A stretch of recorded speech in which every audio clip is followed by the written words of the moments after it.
What's up, everybody, man? You tuned in to Big Lance Off the Yard, and we got part two, Deucey Ball, man, of the homie Big Josh, man. First part of the segment, man, he talked about, going to the feds, transition from the federal system into the state, man, and just the variety of inmate that you deal with, the variety of character that you deal with. So on this part two segment, we're going to talk about, the transition back out into the world, man. Trying not to bring that political way of thinking out here to the street because it just don't work. So when you came out, how did it, affect you, your mental, man, trying to go into crowded rooms or just walk down the street, Oh, I still have trouble going into a crowded room. I actually been diagnosed with PTSD, all kinds of stuff. I just, when I got out, man, I did 4 years in Florence, down underground, no contact, didn't talk to anybody. So all I had was books and, being in my head. And I had lived every day like I was going to get out for the last about 3 or 4 years, just planning, trying to make sure that I didn't bring all my baggage that I went in with or being in out to the street. And it was hard. Like I said, my pops came pick me up. It was a long ride back home, and just a lot of thinking, man. Luckily, I had a good support system. I got out. My pops let me stay, in the room above his garage for a couple months. And I just tried to hit the ground running, man. I tried to occupy my time because I knew that if I stayed idle, I'd fall right back into it. So luckily, a good brother of mine, CJ, that I've known since we were both real little, he blessed me, giving me a job with his company, and I rode with that. And then my brother Ricky Locke, love you, Ricky. What up, Rick?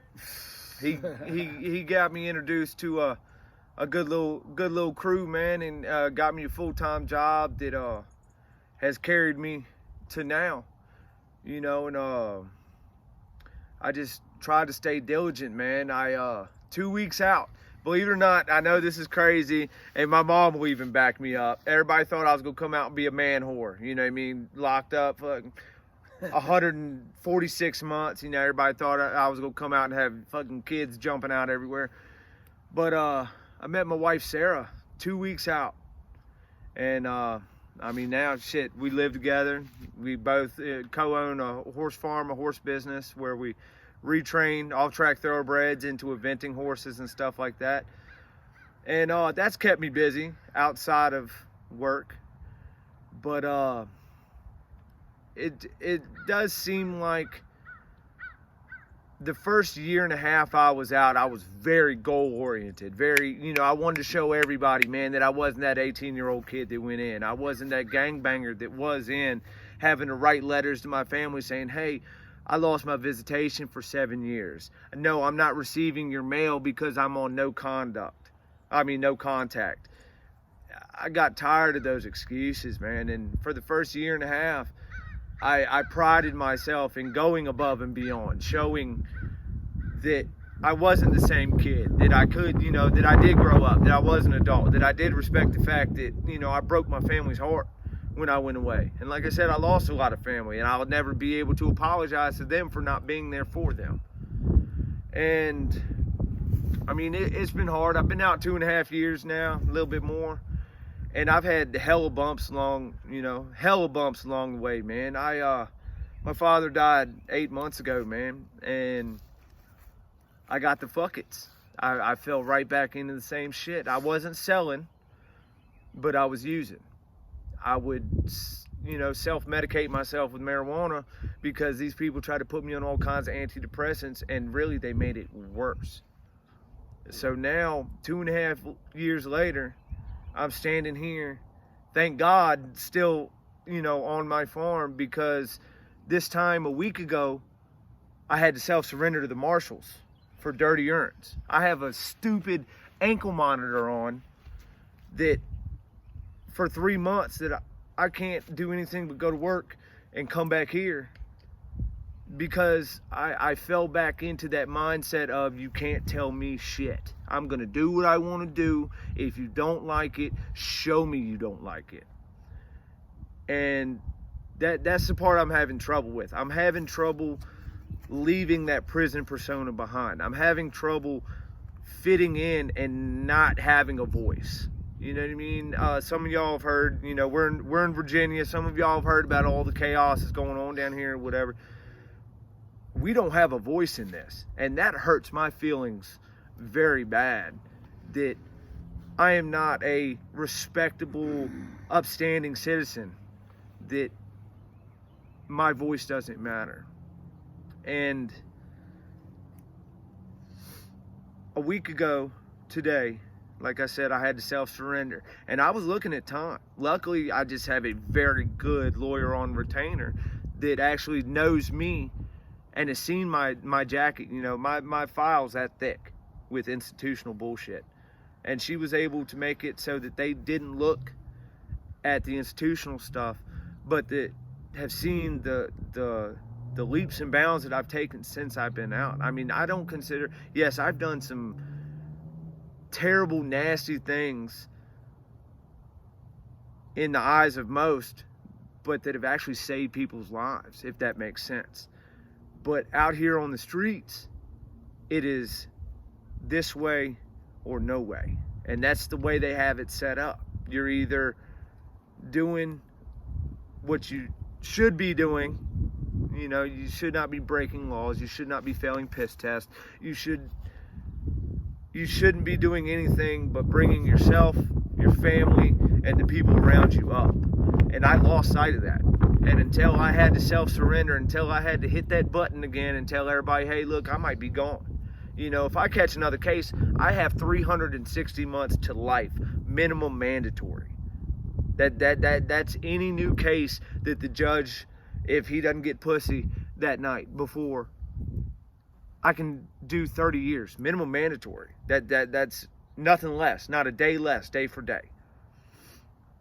And that scared the hell out of me, to hear my mom crying, to hear my wife crying, to have bill collectors calling me on my phone, and I don't know if I'm going to be there to pay them. And I'm still growing. I'm a 35-year-old man, and I'm still growing. I'm not ashamed to say that. I struggle every day with mundane stuff that if I hadn't gone to prison, it might not have been so hard.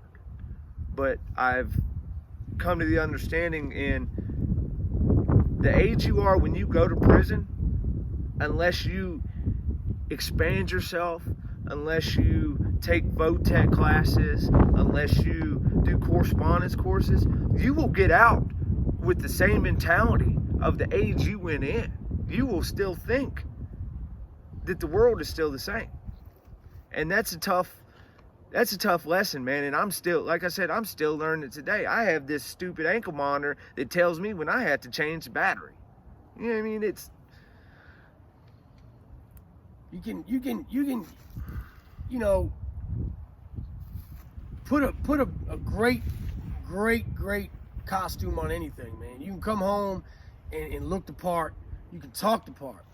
But to actually walk that walk, man, that's what we talk about, man. That's what we always are trying to ingrain in the people, is that, you know, you can't fake the funk when it comes down to it, because eventually, this shit's gonna catch up to you, and it will always catch up to you. You can't hide from it, man. So, you know, we do these interviews, we do these shows, and we try to be as genuine as possible, because at the end of the day, that's all we got is our word.